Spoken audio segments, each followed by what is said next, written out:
Ferdinand Ekeoma, Special Advisor on Media and Publicity to Abia State Governor Dr. Alex Otti, discussed the governor's recent interview in the reconstruction of Port Harcourt Road in Abia. Ekeoma emphasized that the project exemplifies the administration's commitment to fiscal prudence and infrastructure development, highlighting that Governor Otti's approach saved the state 2 billion Nigerian nairas on the project. Ekeoma also noted that the reconstruction of Port Harcourt Road is part of a broader initiative to improve key infrastructure in Abia State. He mentioned that the University of Port Harcourt, UNIPORT alumni, led by former Rivers State Governor Rotimi Amici, inspected various projects, including Port Harcourt Road, and expressed satisfaction with the quality of work and progress made under Governor Otti's administration. Overall, Ekeoma's commentary underscores the administration's focus on delivering impactful projects through efficient resource management and strategic planning. Watch the exclusive interview and drop your opinion in the comment section. Thanks for watching. A few days ago, when the governor had an exclusive interview with the veteran RITV journalist, Mr. Rufai Oseni, and all the questions he took during the interview were the questions posed to him by Rufai, and all those questions emanated from the opposition because they were allegations, and the governor needed to respond to all them. I'm actually adding this version so that those who think that Alex Otti is discussing the past or is talking about Igbazu should know that he doesn't have such time. But as a governor, whenever a question is thrown at him and said, your predecessor did this, you did this, of course, he's under obligation to also respond. Because those people, former Igbazu's appointees, especially those, the former commissioner for information and all the rest of them, will always level one kind of allegation or the other. And when these things are brought to the governor, he will naturally respond. And in responding, he will definitely mention the former governor. Okay. So I'm saying this so that people will know that we've moved on with governance. And Governor Alex Otti has emphatically said it. I do not have time here. I just have 4 years. And we have a lot of things to do. So I wouldn't want to get involved in anything that could lead to distraction. That's just for clarity. Okay, so on the government, so-called government house, I need to use that word so-called government house because there is no government house. That is the truth.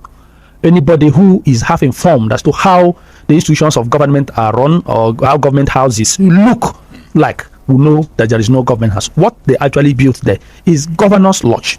There are two structures, Keneka.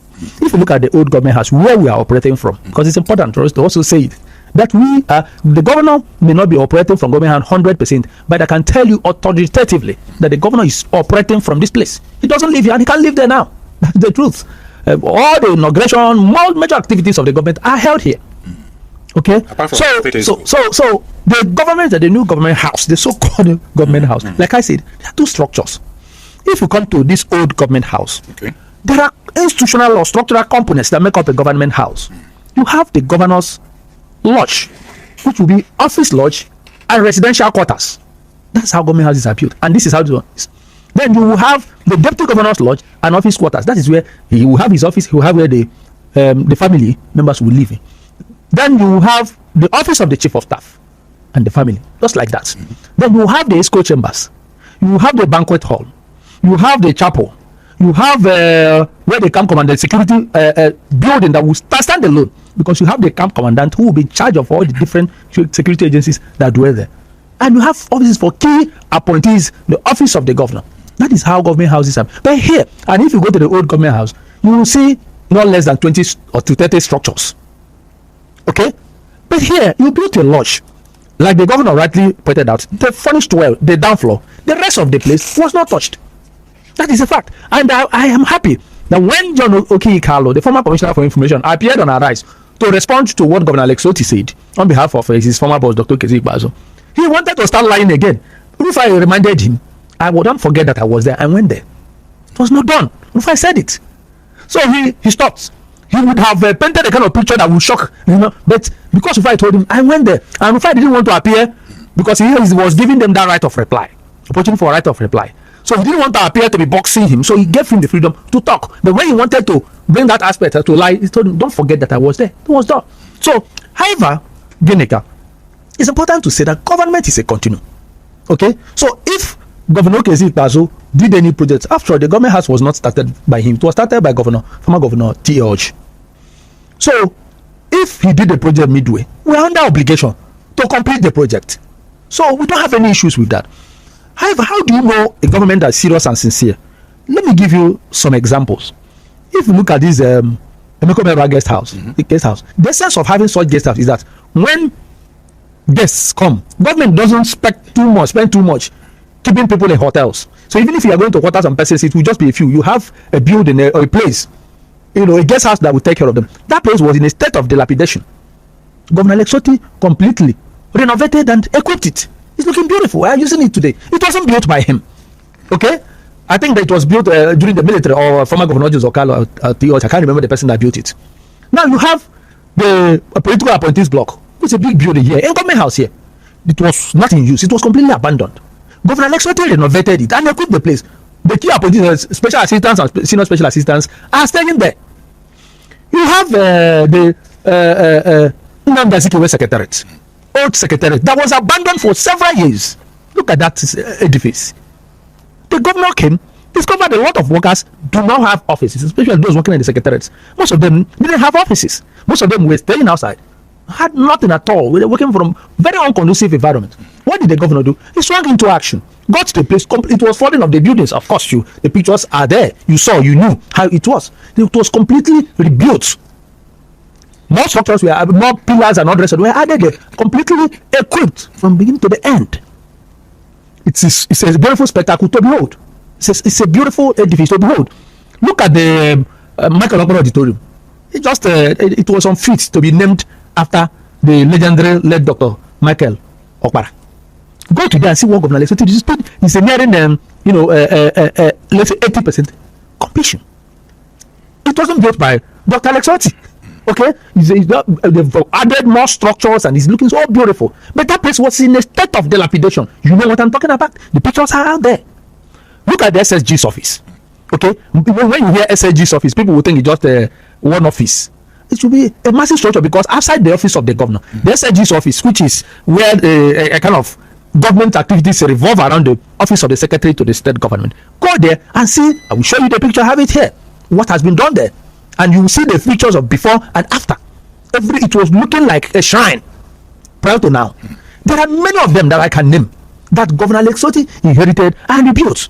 So the question is, Beneka, if Governor Alex Otti didn't believe that government is a continuum, if Governor Alex Otti had anything against the straw of believing that because it was allegedly completed by Governor Okeoma that he would not intend, would he have been doing what I just railed out? Just a few of them that I railed out. So it's important to say that they have enough space of land there to build government house, and we have said this.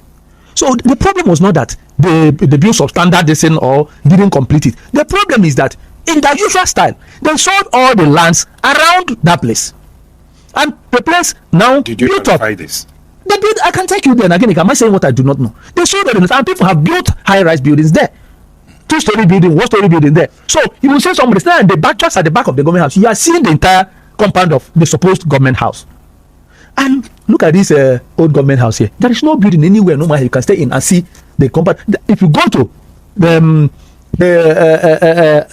government house, Douglas House in Owerri, except Portia, except Rockview, that is even far, and you will just see the first gate of the government house. There's no place, any building. I'm talking about government houses that were built decades ago. You can't stay anywhere and see them. So the issue is this: because the security of the place has been violated, you've destroyed the master plan of the place.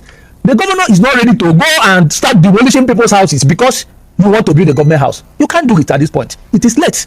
So over in the last 3 months, the state government, including in the executive council meeting, the idea of the issue of what to be done with that place had come up. The governor set up a committee. They recommended there are multiple recommendations. Some people talked about resorts. Some people talked about 5-star hotel. The multiple suggestions that came up, mentioned convention center and all the rest of them.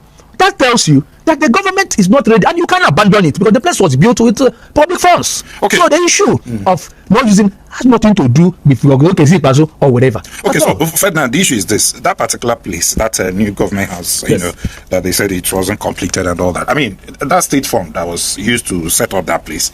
So what will happen to that building? That's the explanation I'm just giving you. In summary, I was telling you that the government set up a committee. It's about 2 months ago, and recommendation came in. So now the governor said it has to be reviewed. So we have more inputs. Then look at the companies that may be, developers that may be selected, investors rather. We look at the type of agreement we have, whether it's going to be entirely the private sector driven or PPP arrangement with government. So it's not as if you want to, that's what I'm explaining to you. That the government wants to do something there, but you need to think outside the box and ensure that whatever you are going to use them, because that place is massive, it's a very strategic location. It shouldn't have been messed up. Don't forget, that's where the argument Senate of is and the rest of them. So it's a very strategic area. We want to utilize it properly to the fullest. Okay, so another question to that is the issue of how much does it really cost to the state to operate from the governor's house? Because it's another issue that they raised, concerns about. Okay, so when people don't know what to talk, they will come up with frivolous issues. There is no government, wherever a government stays, that you don't incur expenses running the government. First and foremost, the governor has a beautiful palatial home built years before he became governor. So nobody will accuse him of using public funds to build a house. Of all the vehicles you see in the governor's convoy, the official vehicles you see the governor, it's only that innocent G80 vehicle that the governor bought after he assumed office. Why was it like that? Because he has enough. I'm talking fact, so yes, I'm talking fact, and you can run your own independent investigation. Okay, you can run your own independent investigation. So it doesn't make any sense. You must spend money to run a government. The most important thing is that it is not your personal money. You must spend prudently, and there must be evidence of how public funds were utilized.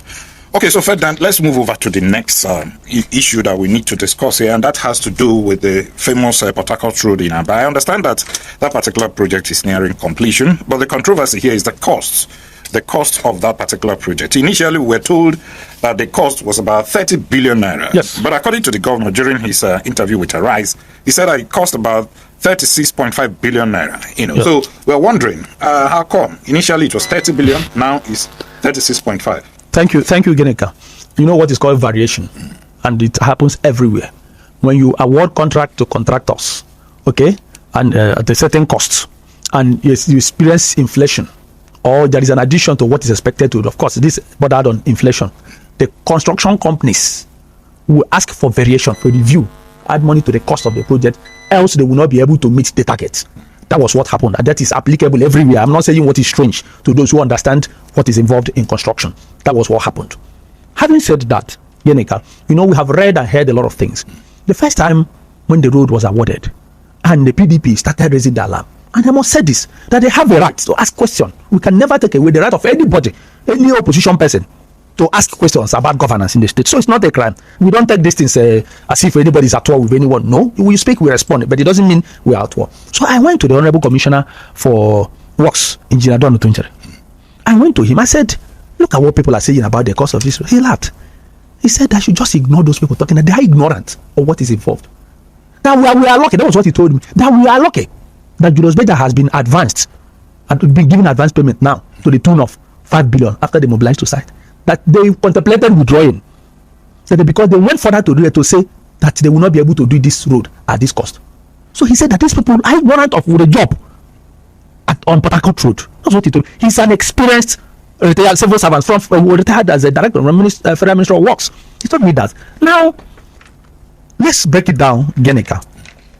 The former commissioner for finance, I think it was alleging that the road was awarded by Ipazo at 7% billion or thereabout.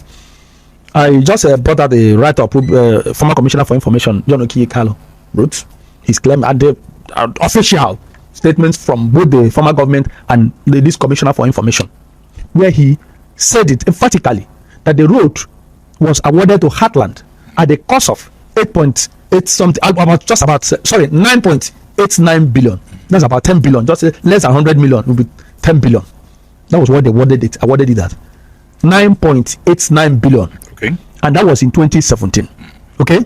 And he emphatically quoted that dollar was exchanging at the rate of 333 naira.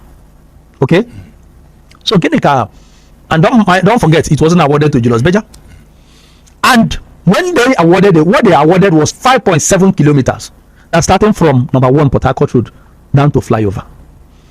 And if you look at that cost they awarded it at that point in time, if you do the maths, what it will give you is $27 million. You can do the maths there now. That is what it gives you, $27 million. That was what they awarded it at 5.7 kilometers. Ginika, that amount today, by the exchange rate of 1,500, let us not go with 1,006. Let them take that advantage of 100 naira. Let's do 1,500. That is 40 billion 500 million today, as we speak this moment. They awarded it at 9.89 billion. And if you convert it to dollar, that is $27 million. Ginika, $27 million today is 40 billion at 1,500 per dollar. So if it's 40, yeah, that's what they would have spent building Port Harcourt Road. 40 billion, that's 5.7 kilometers. Then now, Ginika, what we are doing is 6.7 kilometers, because what Governor Alex Otti is doing is not from number 1 Port Harcourt Road. Okay, so not 5.8. It's 6.7. Okay. You know, the original destination Port Harcourt Road starts from number 1 Port Harcourt Road, but we felt that you can't build here and leave the other side that leads to Azikiwe bias. So you added extra 1 kilometer, and that gives you 6.7 kilometers. That's what we are doing. Then Ginika, you know, it's because they've been hyping this blackmail, and some uninformed persons or unsuspecting members of the public are beginning to believe them that it looks like there was financial malfeasance there. Ginika, the standard length of a kilometer road is measured by width and length. The standard width of a lane is 3.65 meters. So if you're building dual carriage, you have 3.65. You may have the shoulders there, could serve as drainage or whatever. Okay. You have 3.65. Then the other side, you have 3.65, which will give you 7 point something. About 7 point now, there about 7 point something. Now, Ginika, what Abia State government is doing, because it's important to put the facts, on the table for people to see. If you are building 2 lanes of 3.6, which is a standard, and Julius Berger, let's say, is charging you 1.5 billion. Would Julius Berger charge you the same 1.6 billion when you are building 6 lanes? Is it possible? Not just Julius Berger, any construction company, any contractor, is it possible for them to do? So each lane of this Port Harcourt Road, go and check it, go and measure it by yourself. Don't take my word for it. You are a journalist, you can get your people and also integrate an engineer who accompany you to that place. Each lane of that road is 10.9 meters. That's 3 kilometers. Of course, the length is not an issue. The length is 1,000 square meters, and that is what makes up a kilometer. 1,000 square meters is what makes up a kilometer. So, the calculation, that is what is done, and that is what is done globally. The calculation is 3 kilometers now, which is 10 point something meters. 3 kilometers times 6.7 meters will give you 20.1 kilometer. That is what the road is. Just do the calculation. Don't take my word for it. I'm talking facts that are verifiable. So that road is 20 point, by what I've told you, the road is 20.1 kilometers. Now, if you divide that 36 billion by this, it will give you 1.8 billion per kilometer. So where are they now, Ginika? 2 days ago, 2 days ago, the PDP publicity secretary, Abia State PDP publicity secretary, was on a rise where they were there to abuse Governor Alex Otti and say all kinds of rubbish. Anyway, we are not bothered by that. Yeah, so they asked him, say, okay, if you people are to build, your government was to build this road today, would you build it at what cost? Since you are saying what Alex Otti is building is high, they said we will be building at 2.5 billion. I'm quoting him verbatim. He said we will be building it at 2.5 billion. But I'm telling you, by the statistics, the facts, the figures, this road is being done at the cost of 1.8 billion. And we're talking about 6 by length times 3. That's 20.1 kilometers. So sometimes we keep quiet, Ginika, and refrain from responding to these guys, not because they are making sense, not because they are saying it, because ordinarily they should be seen and not heard. Because these were the people that plundered our resources. They were the people that betrayed our people. Of course, our people never elected them. They were the people that demolished people's houses. houses along Port Harcourt Road, and including buildings that were nowhere close to the road that was meant to be constructed. Okay. Now, don't forget that churches, businesses along Port Harcourt Road, schools, factories, all collapsed. The spare part markets there, the legendary Igbo National, that is a National High School. It used to be called Igbo National. Maybe you were a kid then. So then Crystal Park Hotel, that was the best hotel in Aba. So all these businesses collapsed. Today, Governor Alex Otti just gave a directive last week. There are 4 schools along that place. He gave a directive. Work has started for all of them to be reconstructed because the schools were deserted and abandoned. So those were the economic consequences of the atrocious governance, the atrocious leadership we had in Abia over the years. Sadly, the people that bullied our people, that lied to them, that stopped them from expressing their grievances and disaffection, disapprovals, then are the people that are driving very false narratives to mislead our people. Okay, so where the major argument is now is with these variations you talked about. This is a very, you should understand Governor Alex Otti.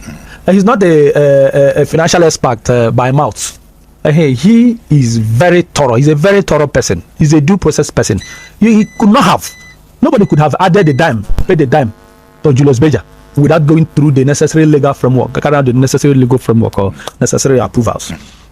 So that was not unusual. Okay, let's talk about the debt profile of the state. I understand that when we had a media chat with the governor, he said about 75 billion naira has been committed, in defraying the debt profile of the state as it stands today. How was he able to achieve this, since he claimed not to have borrowed ever since he came on board? Of course, it's not a matter of claiming; it's a matter of stating the fact. Okay. Even though I saw a document, a contract financing document, these people were circulating, trying to show that he has borrowed, which shows you that they don't even understand what borrowing is and how borrowing is done. Okay, because if you enter into a contract finance arrangement where even the bank was the obligor here, and you are not trying to push the responsibility to the state government, the construction company is borrowing from a bank, and you work, and the state government will just guarantee you the paid, and of course the state government will not allow you pay for what you have not done. It's a very simple thing. The governor, like he said, clearly stated this: Abia State government has not borrowed a dime, and that is a fact. If you are asking how he has been able to do it, the same intentional act of prudence, frugality. Just be frugal, plan yourself, marshal out what you want to do. A lot of projects have been executed. A lot of development projects are also investments are being attracted. Some of them are going to take off. Some of them, the state government is not even going to commit a dime. That is why, during the campaigns, Governor Alex Otti will tell you that government has business in business. The people will say that the government has no business in business. But the government has business in business, because you need to set the pace. You need to lead the way. You need to create an enabling environment. You need to prepare the superstructure upon which all other substructures would stand. And that includes, investing in infrastructure, coming up with the right laws and policies and the programs that will favor or affect investors positively. So we are able to save from what we are generating internally and externally. Okay, to begin to defray these debts, because Governor Alex Otti is a banker. He knows how this thing works. He knows that these funds are not free money. He knows that if you do not, pay off these loans, if you not defray this thing, that they will remain a burden. And at a point, whether you like it or not, because you can't actually predict what will happen tomorrow. You can't even predict if there will be a recession. And banks, the lenders, are under obligation to automatically deduct from your revenue, from your allocations and all the rest of them, whatever you're owing them. So the governor is very intentional about clearing the mess left behind, and so it's all through prudence and frugality and smartness in the management of public funds. Okay, so what are we actually generating as it stands today as IGR in the state, monthly? Okay, so what we made an assumption of was about annual this generation of about 17.something billion. Okay. And last year we took it to 40 billion. Okay, so this year, our target is 120 billion. So if you do the math, what we should be generating. We should be around. We want to go to 10 billion per month, but we've not gotten there. So what are we doing now? Now, I think I don't have the exact figure, but I know it should be around the 6 billion or thereabout. Don't know if I've gotten there. Okay, you can. But what I just told you was what it was. It was last year, and of course, we are intensifying effort. All the enumeration, the partnership we're having with Access Bank and all the rest of them is to restore sanity in revenue generation. Of course, since we came on board, you will agree with me there is no room for extortion, double taxation, and all the rest of them. And whenever and wherever we hear that there are any MDA You understand? Any minister or department or agency that is getting involved in double, of course, automatically shut it down. So we are not giving room for that. We want to restore sanity. Let the people pay what is reasonable in a decent manner. So say more on the issue of debt. You know, it's unfortunate that people feel they can come on air, and here I'm referring to the PDP, the spokesperson and the former the agents of the former government. They should know that our people are smart and intelligent. In this state, the OTTI'S-led government, honestly, I actually intend to refrain from talking about the former government. Sadly, there are the people throwing up all kinds of tantrums that require us to respond. Ordinarily, we would have allowed Governor Ekeoma to move on with his life. Sadly, but people who still came with him or holding brief for him, maybe unofficially anyway, are saying all kinds of things, and we cannot respond to those things without mentioning him or mentioning his government. So the issue is this. For example, the PDP spokesperson claimed, and like the former commissioner for information, that the debts they left behind were debts they inherited on creation of Abia. This is vicious. This is wicked.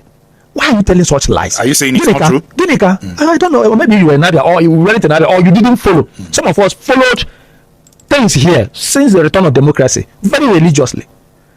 Dr. Mrs. Ngozi Okonjo-Iweala, as commissioner, as minister for finance, with her contacts and connections, got the Paris Club to write off all our debts. Okay. I remember that before former Governor Joseph Okalo handed over at twilight of his administration, he made an attempt to borrow 3 billion. Central Bank shut him down. Okonjo-Iweala, the minister for stopped him. They stopped the government from borrowing. So, claiming that we inherited, and those debts that were written off were debts incurred under the late Sam Mbakwe administration.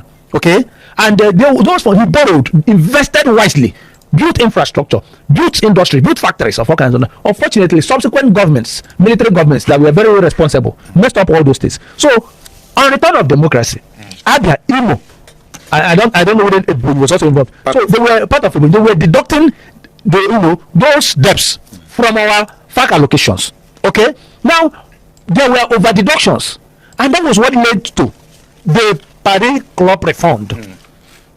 Okay. That was paid to Abia State. So they paid us 22 billion. That was what they paid to the to Dr. Ekeoma's administration. Of course, they had paid a certain amount. I can't remember the exact figure to former Governor T.O.J.'s administration, and they paid to Governor Ekeoma 22 billion. I remember the now commissioner, the former commissioner for finance, Obino Odiako, who is now attacking us every day, was the one that was talking about the committees they were setting up to clear the arrears, old pensioners and workers. They incurred those arrears. They received 22 billion. They frittered it away. They have not accounted for the utilization of the 22 billion.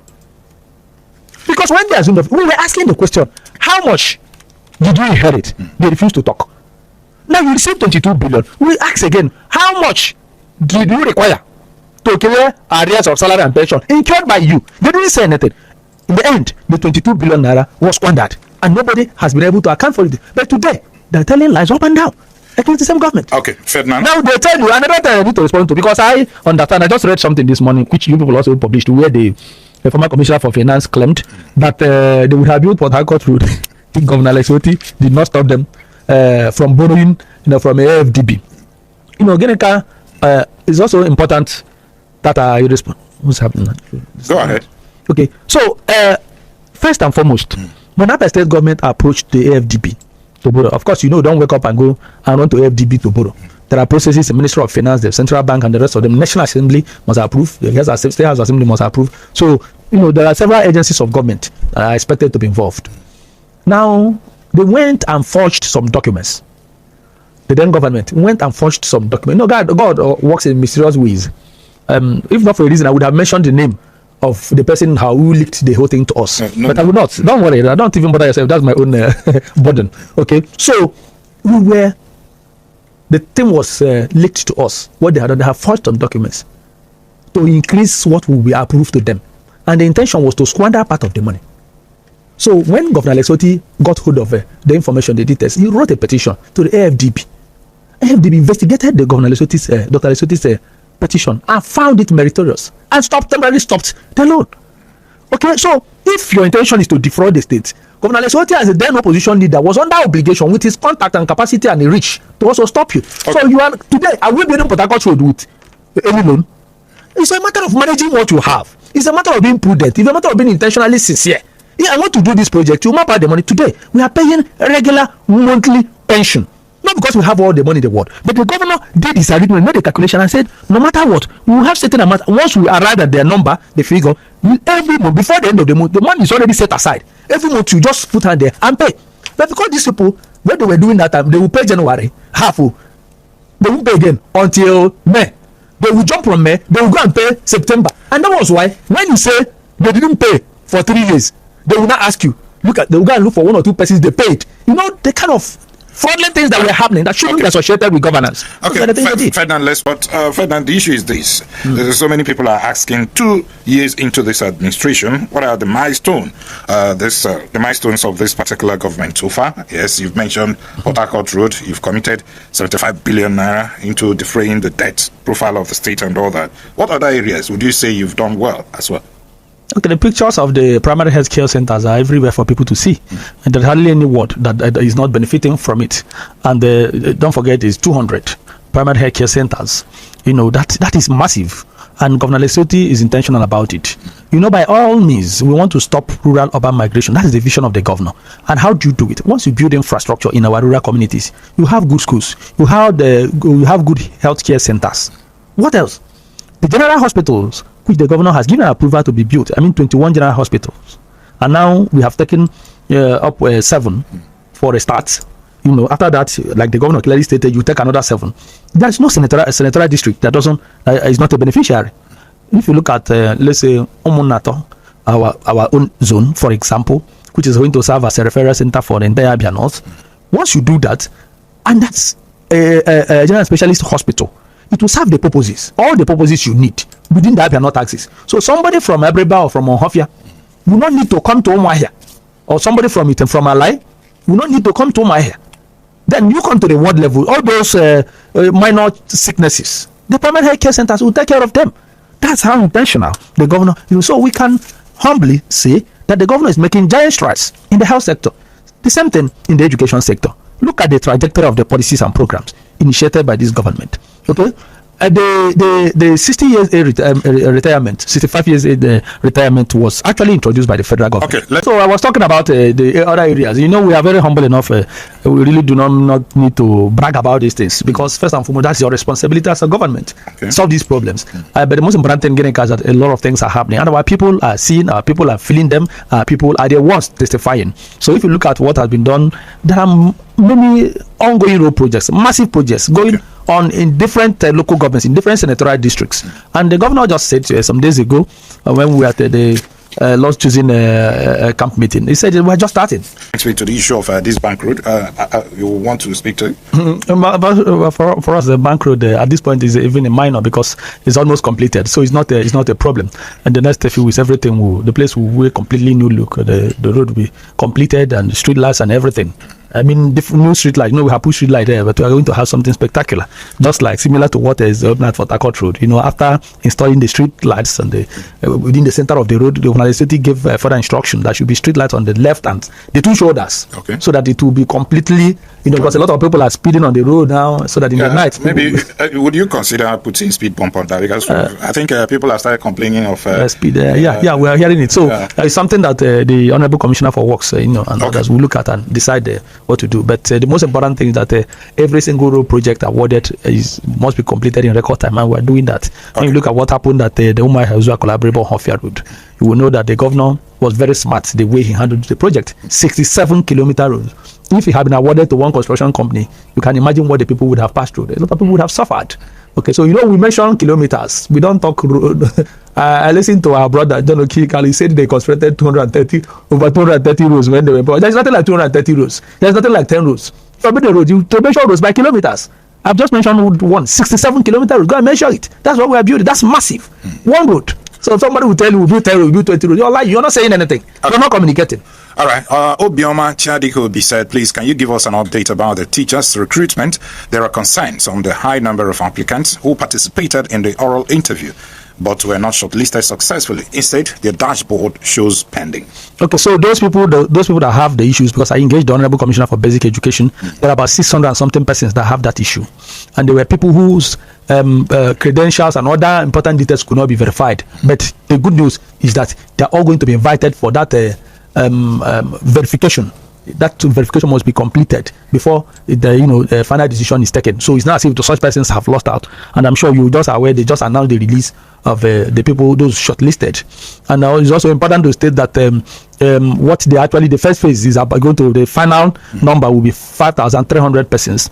And of course, the governor has given a directive that there should be another recruitment that will involve 4,000 persons. 4,000 persons will be selected because there is a serious explosion in our schools. We discovered that schools that had a population of, let's say, 200 are having 700 now.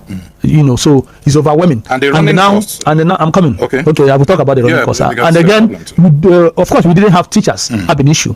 Remember that because teachers, a lot of them were not being paid salaries, and some of they were part of the so-called on-call civil servant, people branded on-call civil servants over the years. So most of them abandoned the schools and ran to the few that could have a place in the ministry, went to the ministry, some others left. So the schools were deserted, and that is why you go to some schools. You can just investigate what I'm saying. You see a whole school having 3 teachers. So it's an embarrassment, and that's what gave room for this recruitment. And now, beyond expectation, you are having tens of thousands of applications. So the governor now said, okay, if we admit all these people, we are going to now, between 9 to 10,000 is what we are going to admit now. So if you admit such massive number, you will also require a reasonable number of teachers to be able to take care of them, as it will be a problem. So that is what led to what we are doing. Then on the running cost you mentioned, in fact, I had a program yesterday, and I did give some explanations to the issue. This running cost, the essence of it was Governor Alex Otti that came up with the idea. When people talked about how pupils and students were being extorted in different schools, because if you want to stop it, then you have to look for a way to solve the problem, or nip whatever precipitated it in the bud.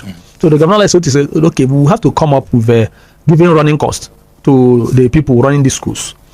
Now, the way the running costs operates, because this is important for those in charge of different schools to know, it comes with an imprest account. The school is expected to have an imprest account. Imprest is money that is retirable. Okay, once the money is paid to you to that account, and it's not a monthly thing, even though it shouldn't be less than a month. Okay, but you can spend all of them in a month, but we need to see evidence how you spent the money. That is civil service, process. Okay. So nobody is dashing you money to put in your pocket, and the money is not supposed to be paid into your personal account. Okay, so it is supposed to be paid into the office account, and once it's paid there, you utilize it. Nobody is coming you to come and give him any money. By the time it show evidence, it's after retirement they will not approach the approving authority for another. The governor has already given an approval, standing approval, which have been structured into the whole thing by the Ministry of Finance, the Accountant General's office, and the rest of them. So what you need to do, please, this is how it works. It's an imprest account. You spend, you retire, you receive another. Okay, Ferdinand, we are really running out of time. Omachigozie talked about 2 billion naira given to the administration by Tinubu shortly after removing subsidy. Where is it? That's what I think you. Okay, thank you. Yeah. Please, in the next, I think what we're actually paying Kochari should be 5.something billion or thereabout. They're going to supply us vehicles. We said this thing. The 2 billion was not going to do much for you. We said it. So because some of these things are policies, you need to plan yourself very well. You need to carefully, whatever you want to implement. Not just that people are collecting money. Some went and bought, even vehicles that some people had CNG. You understand? Even when you do not even have the institutional infrastructure to run CNG vehicles, some people jumped into it. We don't operate this way. Okay, so what we are really far bigger than the money, and it's also important to say that 2 billion is actually Abia State government money. Okay. It's not a free money; it's a loan.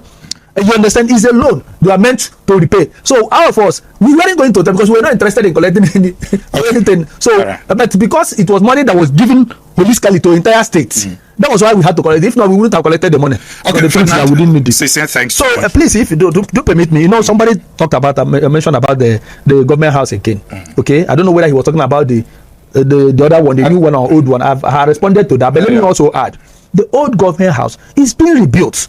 Remember the allegations and the story there that it was privately owned and the government. It's actually true, but part of it. Okay. I think to the Mekomero family or so.